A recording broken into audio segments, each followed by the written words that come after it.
everybody, Crystal Beaudry here with Crystal's Clean Kitchen, where we help make clean eating a lifestyle. We have a great episode for you today. Now, about a year ago, I did this episode called Crustless Pizza, and it was huge. So many people love that episode that I decided to make it a series. So in this episode, we're going to be making a crustless Philly cheesesteak pizza. Oh my goodness, it is so good. Seriously, the best part of pizza is the toppings, right?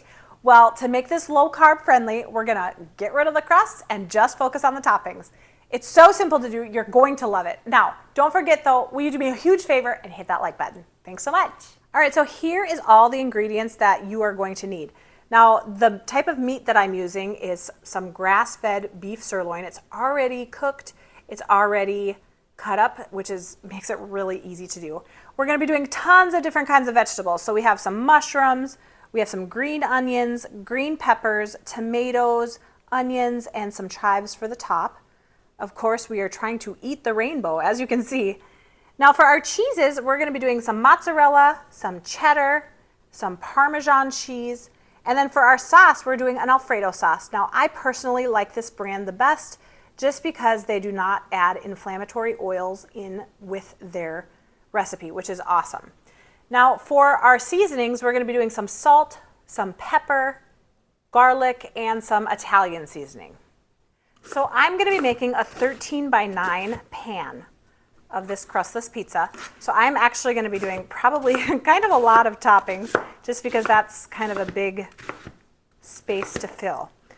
So I'm going to chop up my onions. You can do it in bigger chunks if you want to, like a more traditional Philly cheesesteak. But I'm going to do it in a little smaller chunks just because I have little kids, and that's going to seem to be working a little bit better for us. So I'm going to go put this on the stove and saute it for a little bit. So the last time that I made this pizza, I did not saute the onions, and I noticed that they were a little hard by the time I pulled everything out of the oven. And I'm going to also saute the mushrooms just for a little bit because I want them to finish cooking in the oven. Now, I'm not going to add a ton of tomatoes to this recipe. I'm just going to add some. And just like with everything else, you can kind of cut them as big or as small as you would like. I do think that the tomatoes are going to give this a great flavor though, especially since we're not adding red sauce to this. So we have been not really wanting to go out to eat a ton just because it seems like the price of everything is so incredibly expensive. You know, the last time we got pizza, it was like $60 or $70. I was like, how is it so much money for going to get some pizza? My goodness.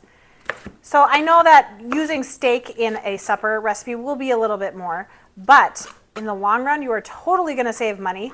Now, like I said, I am doing a lot of toppings just because I am making such a big pan of pizza. So I'm going to be putting a lot of the toppings in this bowl just to make it easier when I'm assembling everything. Onions are done. Now, as you can kind of see, I didn't saute them fully. They're still not completely translucent, but they're good enough for going in the oven. So somebody asked me in the last episode that I did about all the different kinds of cheeses that I was going to be using. And they said, do I really have to add in all the different types of cheeses? And the answer is absolutely not. Now, different types of cheeses will give it a really good depth of flavor, but you do not have to add all of the different kinds if you don't want to. I'm going to be adding in some cheddar and some mozzarella, and then I have a little Parmesan as well. Of course, I always like to grate my own cheese just because it melts a whole lot differently than if you were to buy shredded cheese in a bag.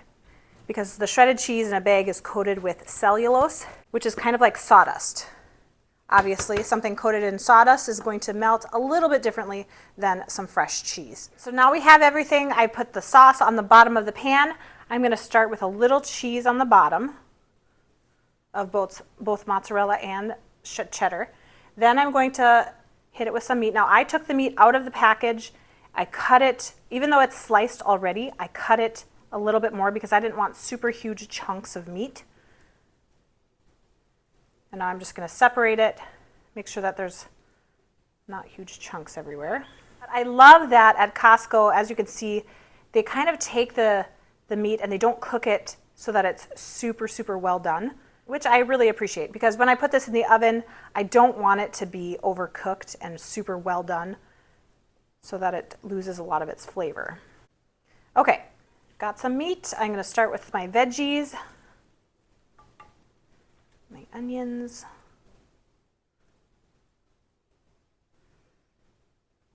some tomatoes.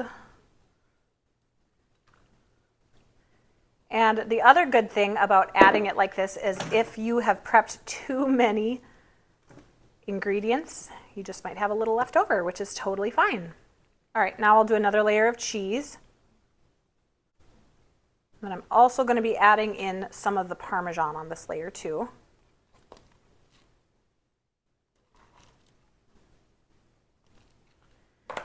Now, of course, the benefit of doing it like this too is you can just, however you prefer your pizza, that's what you can do. Now, I had another subscriber that commented that said that they like to make really small.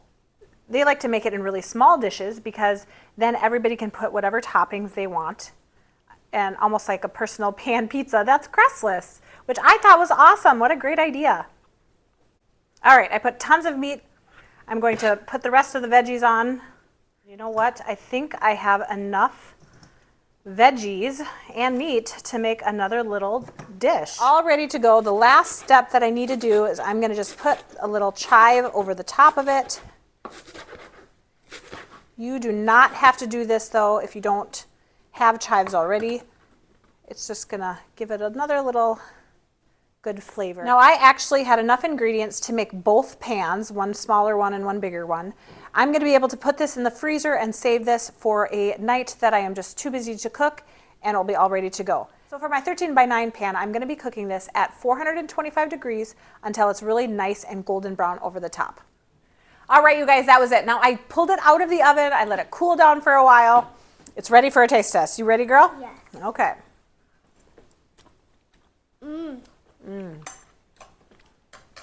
Wow. That is so good. What do you think, girl? You guys, thank you so much for watching. Let me know in the comments once you try it, and also if you want any other types of flavors. Thanks for watching. Don't forget to hit that subscribe button and stay tuned for some more great recipes. We'll see you next time.